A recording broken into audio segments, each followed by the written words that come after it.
Hello everyone and welcome back to my Bold and Beautiful 29 YouTube channel. I hope you guys are having a wonderful day. Before we start, please hit the subscribe button and give this video a thumbs up. At Bill's place, Finn tells Grace she owes Liam the verity about his brain cancer. Liam and Hope assume it's back. Grace drafts, "There's no cancer. There's no excrescence." Hope and Liam laugh with relief. "You really are a phenomenon worker," Liam tells her. Liam continues to sing Grace's praises and Hope goes on. They literally say they're piling it on thick. Finn eventually interrupts and asks Liam to hear Grace out while she tells him exactly what happened with his brain excrescence. In Forrester's design office, Katie and Bill bandy the graveness of him nearly losing his son. Bill says what Grace Buckingham pulled off was miraculous, worth every bone. All 1 million of them. Katie frowns.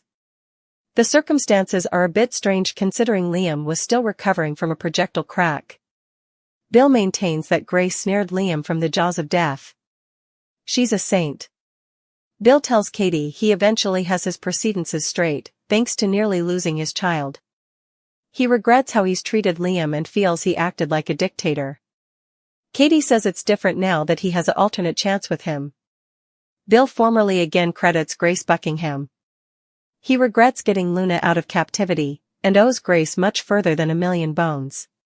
At that veritably moment, at Bill's house, Grace tells Liam and Hope that she did commodity. She blurts that she changed the reviews. Liam gawps, "What are you saying?" Grace blurts that the mass was no way there. She made it look like he'd a cancerous excrescence, but he didn't. Liam can't understand this, he'd all the symptoms of brain cancer. Grace reprises that there was no excrescence. Hope says, "But you operated." Grace says she made it look like she did. Liam lets out a nervous laugh. He has the aches on his head. Grace tells him she gave him a tradition to give him symptoms, so that she could cure him.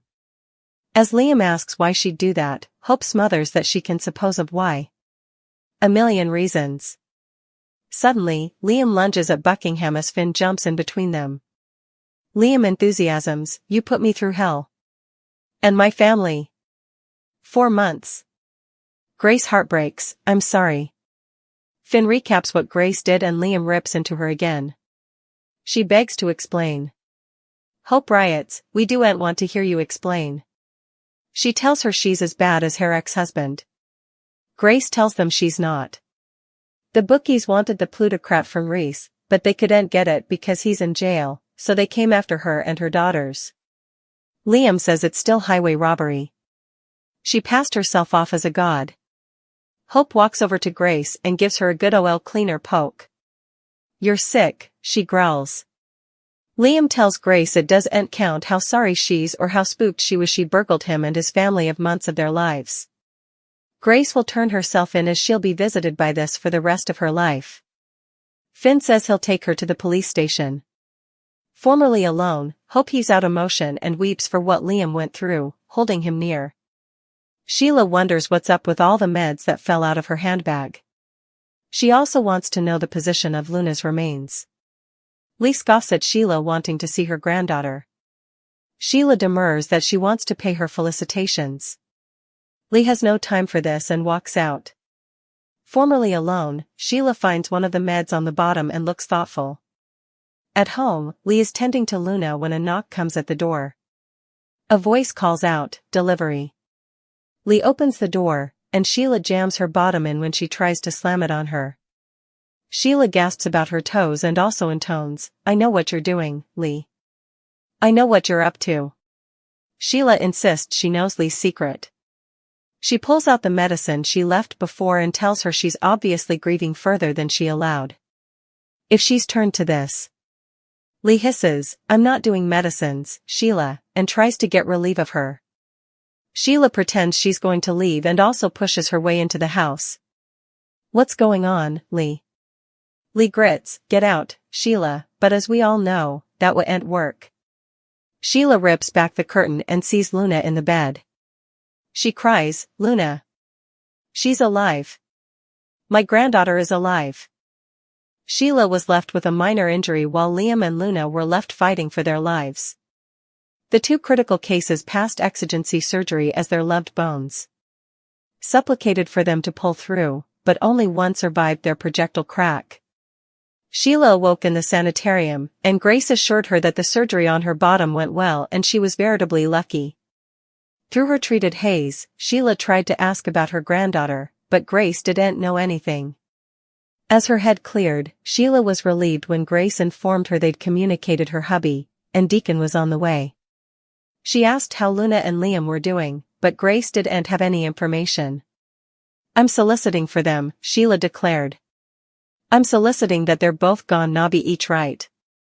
Cleric arrived and rushed to embrace his woman. Thankful to see she was okay. Cleric was shocked by what had happened, and Sheila tried to get him to understand Luna's despair. She asked about Luna or Liam, but he didn't know anything yet. Moreover, naturally, he was more concerned with Liam than Luna, but was substantially just glad Sheila was okay because he couldn't imagine life without her.